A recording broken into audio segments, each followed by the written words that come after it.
Dear colleagues, we continue our working day, and the next topic of our press conference is the, let's say, experience of anti-corrupt state-owned enterprise on the example of Ukrgazvydobuvannya.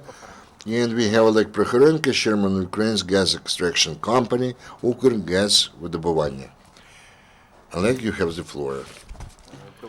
Good afternoon, Oleh Prokhorenko, chairman of the public stock company Ukrgazvydobuvannya. The objective of my presentation today is the support of the open tenders which have been introduced by the Minister of Development to select the proposals regarding the new managers of the different enterprises. As you may know, last week, Mr. Abramovich's the Minister of Economic Development proposed 3 new candidates for the Ukrgazvydobuvannya Railroad, the Heavy Machine Building Authority, and the Ukrposhta, which is Ukrainian Post Office.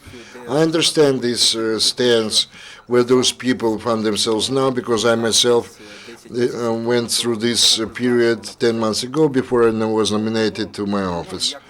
As we all understand, those people, they come from the Western business with Western training, and they have their own expectations, certain expectations, same expectations perhaps I had myself. I started to read different, let's say, comments or interviews. For example, Wojciech Balchun said that he was going to consider the strategy and decide how the company is going to operate. So this is the situation I found myself in about 10, 11 months ago. But when we started the real work, when I actually occupied my office, embraced my office, then the reality appeared to be a bit different from my expectations. So already I encountered many unenvisaged difficulties or hardships. And myself, I'm not a politician, I'm a manager. I actually orientated myself to increase the efficiency. I went to this company in order to increase the efficiency of the work of the Ukrgazvydobuvannya company. That was my main objective. But it turned out to be that in addition to increasing the efficiency, in addition to working over the business component, I had to do a lot what we name to protect our own reforms, to communicate with the politicians, to communicate and to try to prove to the law enforcement bodies the correctness of the reforms and whatever we are doing. So, based on the experience, what we actually experience when we encounter those problems, I believe that experience is really useful, which we gained, because I believe that the Ukrgazvydobuvannya company actually reached very good indices. We are talking about the performance indices, KPI, if you will. And there were a lot of ideas what to do with that, what kind of lessons we learned, myself included, and I actually have some of the 10 points or the thesis, if you will, which could be useful to the new managers. So actually I would like to voice those theses and try to explain the logic behind those. And I do hope that they will help the new people who are going to become the managers of big public enterprises or companies, because we actually encountered a lot of challenges which are very much similar to the challenges faced by any big time company. So I would like to offer to your attention a list of those theses or points and to try to explain what they mean. Number 1, new managers have to achieve the quick wins. Well, actually, for myself, I say that this kind of honeymoon, when a person becomes a new leader or new manager of this office, they have 3 months which they have to achieve those quick wins. This is a very short period of time indeed, and actually, because of this very short period of time, it is necessary to outline or to understand where exactly we can actually achieve those quick wins. And based on the experience we already have, we think it's procurement. at the expense of procurements, we can actually demonstrate quick wins or achieve quick wins. So my first advice is to focus your attention first of all on the quick wins in the realm of procurement, because in the private sector, those are already well tested systems, and you can achieve those quick wins also in the public run companies or enterprises and reach a quick result, because we are talking about the real money. And we are talking about hundreds of millions of hryvnia just in the sphere of procurement. Over the 10 months when I started to work in this capacity, we introduced this Prozoro system when we actually we started to use this system, and in several months from that time we achieved a lot of success, multi-million results, so to say. I believe this could be a tangible result to any kind of state-run agency or company. And the second point, which I also experienced myself, how to select the people and what people we should select. For myself, I decided that I have to hire what we call the change agents for my team. What does it mean? That means that there are people who, they consciously, they intentionally strive for bigger process, more successful companies, bigger companies. And those people, when you invite them to your team, you do not have to make them work or force them work. They work themselves. They bring their own ideas with themselves. And this specific kind of people we try to attract to our teams. And of course, this is something which is well understood for the Western managers. But what is important if we're talking about the Ukrainian companies, in addition to being the change agents, must be a very principled person and patriot of Ukraine. And this combination is very important of those traits of character. So if one thing is just to strive to do something good or something proper, and the different story is to actually to try and change the corrupted system and do it on the best principles in a patriotic grounds, And the number three, what we also experience, within 2 or 3 months' time, or a short period of time, we have to start to communicate the large-scale plans. Why it's so important? Reform in the company must be concentrated around some goal, and we actually identified this goal, which we called the 2020 program, to achieve 20 billion cubic meters of gas extraction in our company. And for other companies, it can be a different objective on scale, the profitability, or some case of the company can achieve. But this objective is very important. There is such an aspect at the management of transformation management. So I know those big companies is a huge mechanism where a lot of people, a lot of iron, as we say, a lot of processes involved. That's why in order to concentrate and mobilize the resource of the whole organization, we have to identify this or another objective or goal. It's not enough to say that we are taking care of reforming the process. For example, we start quick changes, for example, procurement or implement or realization, but why we are doing that in the long-term perspective? That's why this specific goal is very important. So it's necessary that organization starts to think where they move to. So the people working in this company organization, they have to understand why they work in this organization. For the newcomers, they have to know that they come here not just to take care of some of the processes. I come here to join this organization to achieve this or another objective or goals. What I'm going to say sooner or later will be encountered by the newcomers and managers. They will have to face the attempts of somebody else to torpedo their efforts from the inspectorates, from different ministries or parliament, and everybody will try to find some of the flaws in their work, and this is the objective. So what the new manager can embody in his personality, and this objective actually provides some kind of protection against political attacks, against the new management. Number 4, some obvious things I'm going to talk about, but anyway, we have communicate a lot. What we call it, over communicate even. If there is a choice to communicate or not communicate or over communicate, we have to select the over communication. We have to over communicate our point of view to the journalists, to the public at large, to the political parties, to political figures, to different associations, just to mention a few, the fora, conferences, etc., etc. Perhaps this is obvious to the journalists, but it's not so obvious to the managers.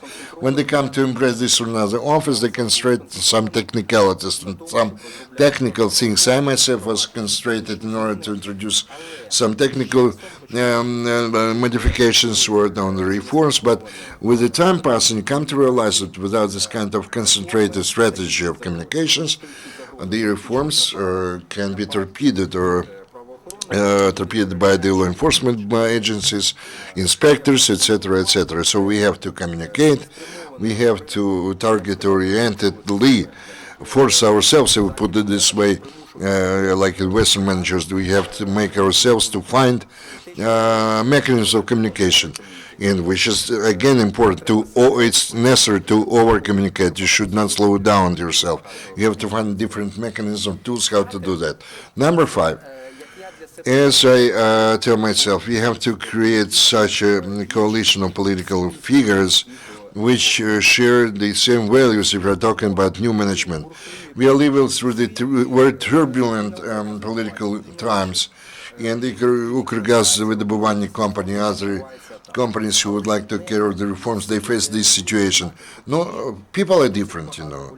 There are a lot of political figures, MPs, managers of different ministers who support the reforms. It's very important to the new managers to find such people or such figures and to establish necessary relations with them.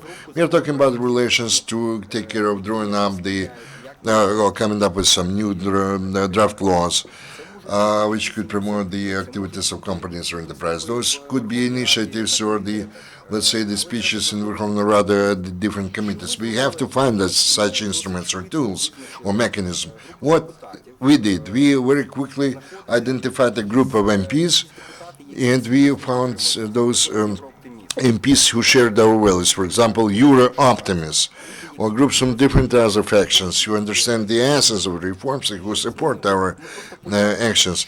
And we just try to explain to them what we are doing, why we're doing that, what results we already achieved, and where we are moving to, for them to understand, to realize everything. So very important is that you should not think that all these society, all the politicians understand what kind of changes have to be introduced. We have to communicate this also to the political figures. Number 6. This is number 6. What I mean under compensation or motivation. This is something which we lived ourselves through. We have to introduce some real decent salaries. We can argue about volunteer nature, non-volunteer approach, but in big business, the volunteer approach doesn't work.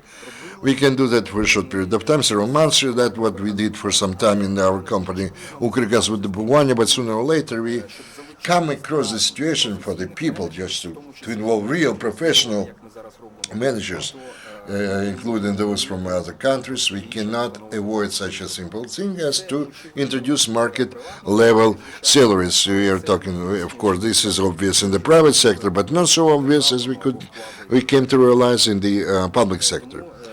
That's why those things have to be taken into consideration. Item number 7. We should not agree to the compromise regarding those who actually are kind of supervisors, those people who watch what is being done. You know, remember the situation when the minister was actually mentioned those things, but we could feel it in our skin, you know, in our own experience. I believe personally that we have to immediately position ourselves as the reformers who are not going to agree to the compromise of this kind. Because if you agree once, then the other people will come and they're going to make agreements under the counter, so to say. And I myself advise new leaders and new managers not to agree to that. And, for example, position ourselves that I'm going to implement the reforms, and for me, the most important position is the profitability of my company, and from this point of view, I'm going to address any kind of steps, whatever. I can say that some of the MPs and sometimes deputy ministers or ministers approach us, and we have such kind of talks. My position is very simple. It's very easy for me to argument my position. So please, we have open tenders for the procurement or realization, implementation. So if somebody would like to have some business with us, please go through this kind of tender for procurement or implementation, sales, whatever. Please, you are most welcome. We do not we do not have any limitation to that. But this kind of position, you have to create some kind of image of a manager of the company, and I can tell you from my own experience. This number 8 regarding the improvement of the processes. But we have to find the things which are important from the point of view of this kind of the state machinery. According to my vision of that is that we have to minimize the routine bureaucracy, but at the same time we have to have all the necessary documents to provide the grounds for this or another transaction. What I mean to say, when I started this, more than half of it percent of my time was, was absorbed by working with heaps of paper. But my task was not only to put my signature in different papers, documents, orders, resolutions, etc. My task was to outline a new strategy, to involve new people, and change the company. So in order for us to have time, we start to work in order to reduce this heap of papers. We got the situations, there are a lot of processes which are actually underpinned by different papers because nobody actually thought how to make it in different way, do it in different ways. So several months ago, we switched over to the e-signature of the banking documents. In order to do that, before that, we have to physically put our manual signature under different kind of way bills or invoices or whatever else. Sometimes it's 100 or several hundreds of such documents if somebody pays for the land rent, and we pay a lot of different taxes to the district authorities. There was 600 different payment documents, this thick heap of papers, or stack of papers. We switch over to the electronic. In 95% of those payment documents we can sign electronically. This actually decreased the time consumption through doing that. Again, as I said, we were drowning in those papers. The public sector is bureaucracy, unfortunately. What we encountered as the managers who came from the private companies, we tried to run as fast as possible, meaning to say, we tried to find the necessary solution as fast as possible. But then we encountered a situation when the state inspectorate came, or the SBU or somebody else, and they asked us why you did that. So hypothetical, theoretical speaking, we did that because our company has this authority, and we're trying to do everything possible that in our case to extract or produce more gas. But then the next question is who authorized you to do that? Why you pass this decision, etc., etc. We have to understand that really important transactions or operations in different companies, we're talking about different transactions, operations. You have to identify those, first of all. Sometimes, unfortunately, we have to slow down as we had to do, and actually to be plunged into heaps of papers, and we tell everybody do that, and then we start with difficult engineering technical councils and the decisions taken by the supervisory boards, etc., etc. So when the inspectors come to us, as it was the case over the last 9 months, it was in a never-ending story.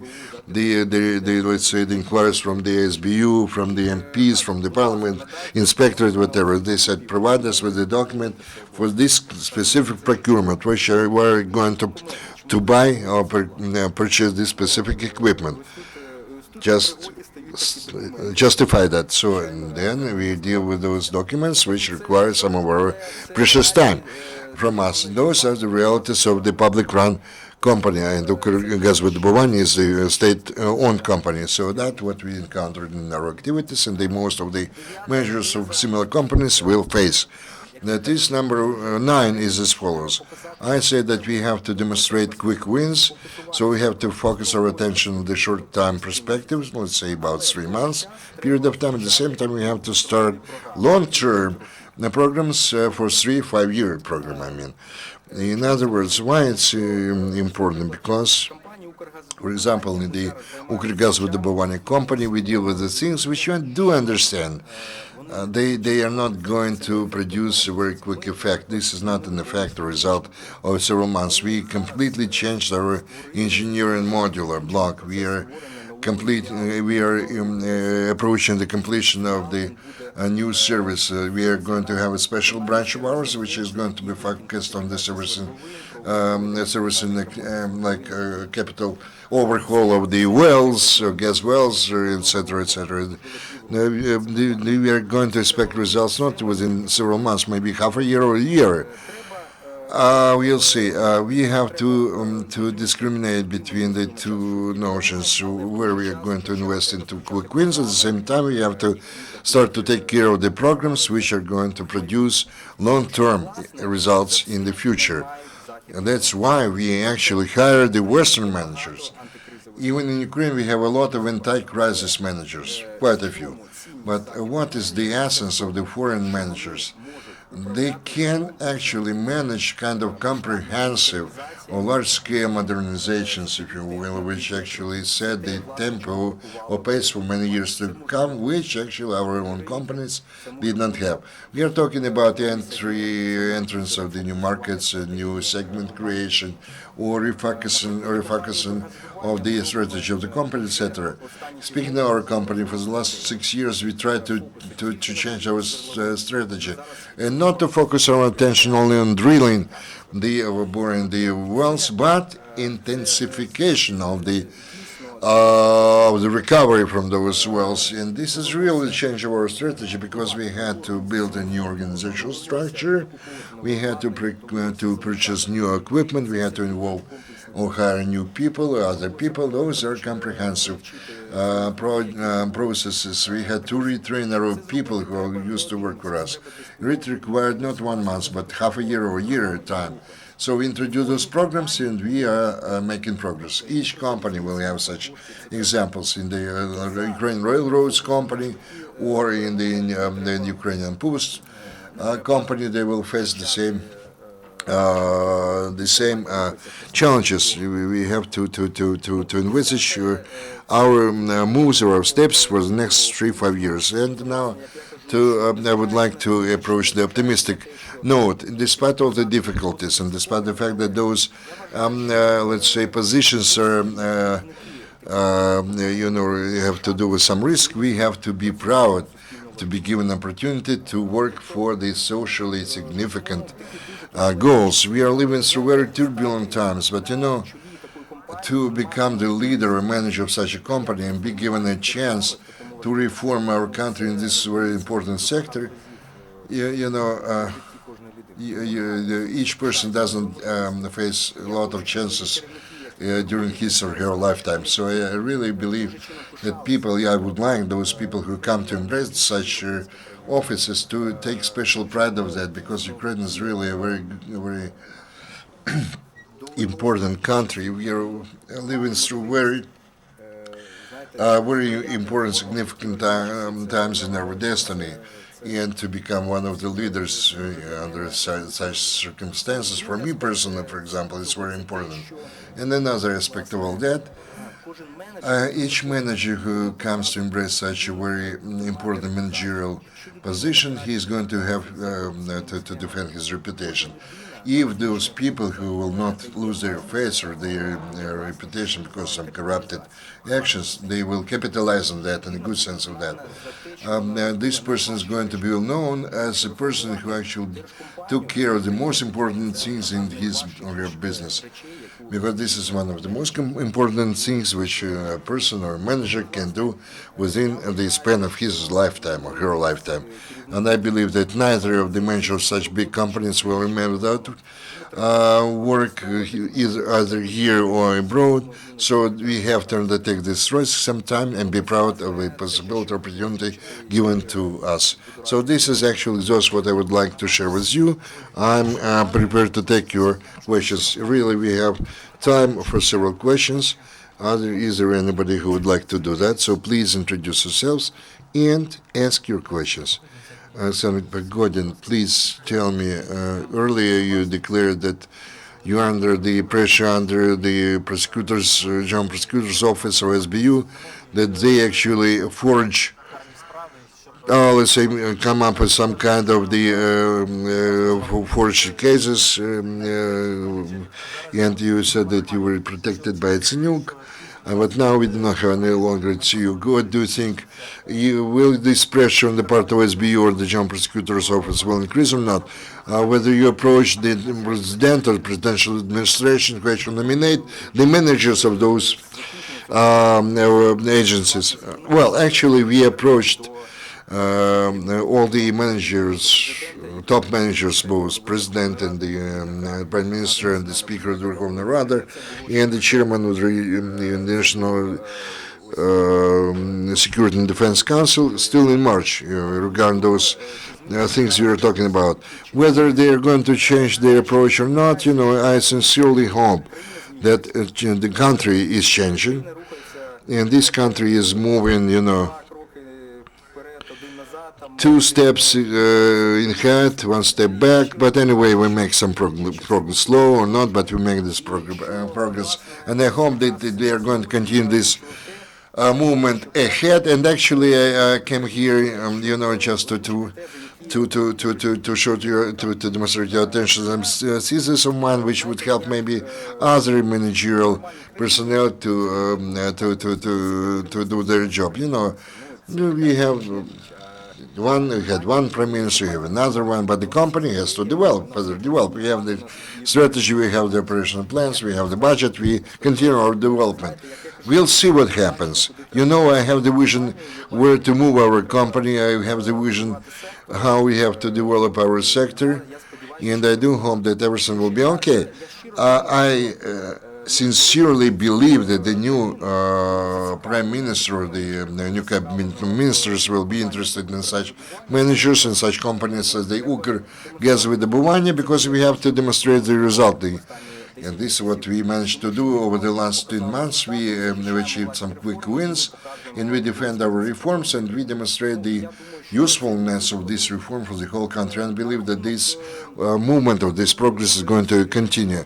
At the level of SBU or General Prosecutor's Office, we do hope that after this period of this political instability, of turbulence, that everything will come down, and we are going to join our efforts, all of us. 2 weeks ago, when we were speaking at the Anti-Corruption Committee meeting, I actually approached the SBU guys and said, guys, we are working for the benefit of our country, and we are interested in our cooperation with you.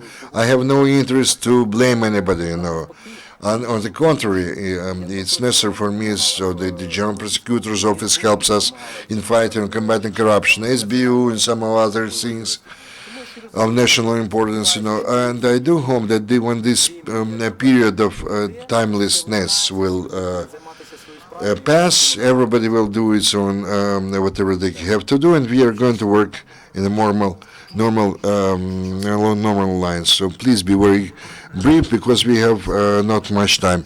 You said that, speaking about administration and SBU, that was a response to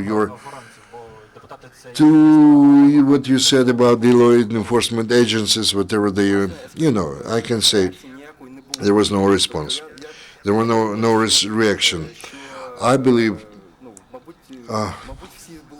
maybe everybody was busy doing something different, because remember that was a period of time when They were involved, engaged in the negotiations regarding the coalition, but I had some talks with the representatives of SBU who attended those meetings, and we had a normal talk with them. We arranged our next meetings, and there was some kind of progress.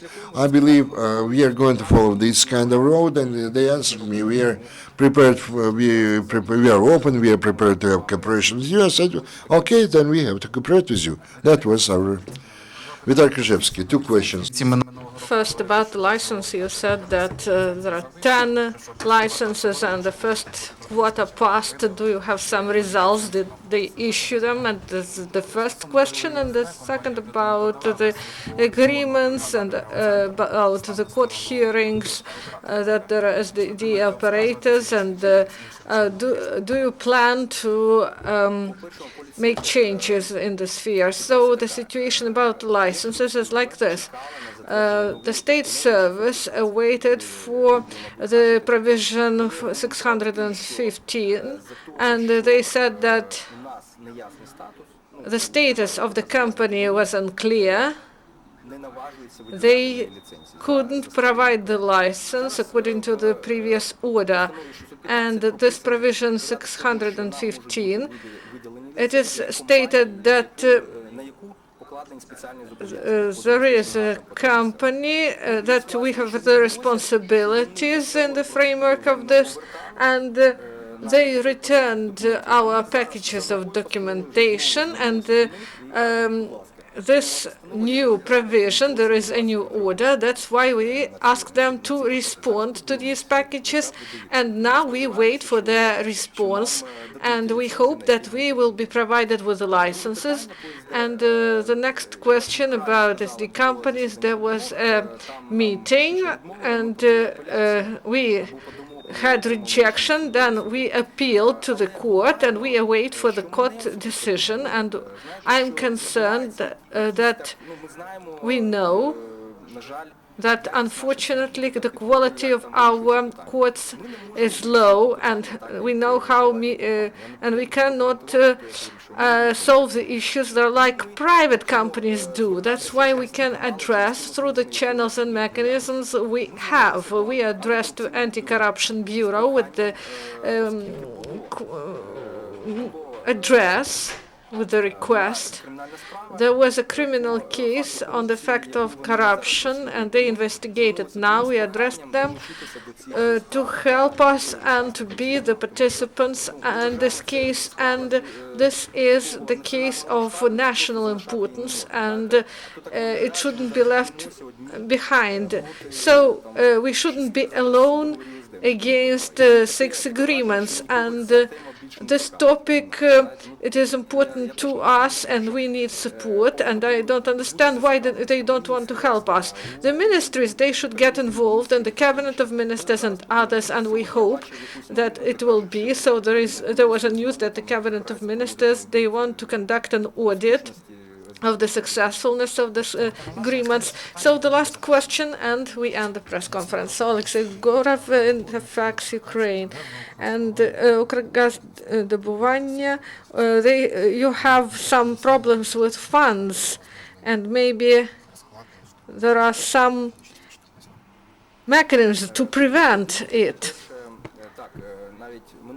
Last year there was such a problem of liquidity because Naftogaz didn't have enough funds because it was concentrated on the pumping of gas. This year the situation is different. Firstly, we now have a rent and we pay several months in advance, and this is a good aspect, and it is connected with the fact that in the heating season we got protocols, as we say, virtual money for e-money, and they are provided, and then Naftogaz provides these funds, and then we pay to the budget. And now, because these funds were provided during the heating season, we pay in advance the rent, and when we pay the rent, we pay VAT, and when Naftogaz pays to us for gas. And now our payments are like this, that we pay several months in advance. we paid already, and we hope that this will help to go through that summer season when Naftogaz starts pumping of imported gas in the reservoirs and storage facilities and reacting to the situation. Me personally, I had several meetings with representatives of international financial institutions, and I said, listen to me, you provide funds to Naftogaz for pumping the gas. Why didn't you provide us with funds, bridge loan, in order to not to have problems with liquidity during the summer? So the liquidity is less than commercial liquidity. So what's the problem? Why didn't you provide the funds to us, and we could make investments?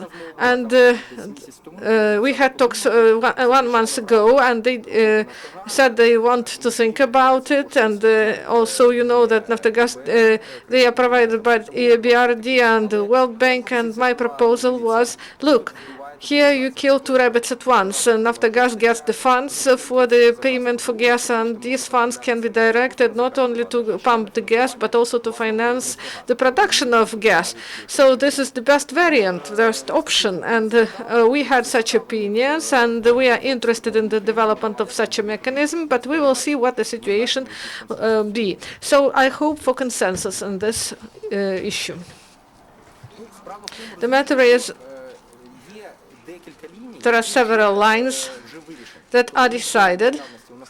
They are in Naftogaz for the summer, and the matter is what these credit lines are used for. So they are connected with the buying of imported gas and to buy it in the storage facility. And I raised the question, if the issue is solved, why can't we use this money? Naftogaz can't use this money for buying our gas. For them, it was an interesting proposal, and they didn't think about it. But this is not only my opinion and the opinion of the financial institutions, but it is also the framework that is in the credit conditions and so on. So maybe we will find some mechanism. Thank you, Oleg. This is the end of the press conference. If you have questions, you can put them off records. Thank you. Until the next time, goodbye. I remind that we have